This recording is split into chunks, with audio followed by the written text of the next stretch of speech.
Monsoon بارشوں کو کئی روز گزر گئے مگر تاحال شہری بارش کے پانی سے جان چھڑا نہ سکے۔ اسی طرح شہر کے بیچوں بیچ قائم government boys special high school کی بھی ہے جو اس وقت ضلعی انتظامیہ کی منتظر ہے۔ کافی دن گزرنے کے بعد بھی اسکول کو نکاسی آب کی سہولت نہ ہونے کی وجہ سے تاحال اسکول تالاب کا منظر پیش کر رہا ہے۔ اسکول میں پانی کے ٹھہرے رہنے اور اس سے ہونے والی بدبو سے طلباء کو کافی مشکلات کا سامنا کرنا پڑ رہا ہے۔ مزید اس حوالے سے government boys special high school کے ہیڈ ماسٹر نے وش نیوز سے بات چیت کرتے ہوئے کہا، آپ خود دیکھ سکتے ہیں باہر بالکل تالاب بنے ہوئے ہیں، ہمارے جو گراؤنڈ ہیں اسمبلی ہم لوگ فٹ پاتھ پہ کرتے ہیں۔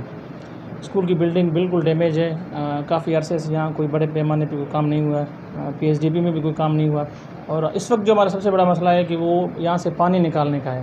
ہم نے ڈپٹی کمشنر صاحب کو بھی لکھا ہے، ہمارے ادھر ایجوکیشن سپورٹ پروگرام یونیسیف کا ان کو بھی ہم نے بولا ہے، لیکن فی الحال کوئی جو ہے نا پیش رفت نہیں ہوئی ہے۔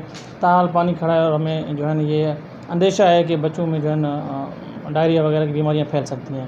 آج بھی میری اسسٹنٹ کمشنر نصیر آباد سے ڈیرہ مولا جمالی سے ملاقات ہے، انشاءاللہ پھر میں ان سے ریکویسٹ کروں گا کہ جتنا جلدی ہو سکے اس پانی کو یہاں سے نکالا جائے۔ اسکول کی بلڈنگ کو ڈیمیج ہونے کا بھی خطرہ ہے، ہمارا پرائمری سیکشن ہے وہ فلی ڈیمیج ہے، باہر آپ دیکھ رہے ہیں سارا پانی کھڑا ہوا ہے۔ بالکل گورنمنٹ سے یہی درخواست ہے کہ آپ اسکولوں کے لیے کوئی ڈیزاسٹر کو فیس کرنے کے لیے، ڈیزاسٹر مینیج کرنے کے لیے ہمارے کوئی اگر بجٹ رکھیں، کیونکہ یہاں تو ہر سال یہ سیلاب یہ برسات آتے رہتے ہیں۔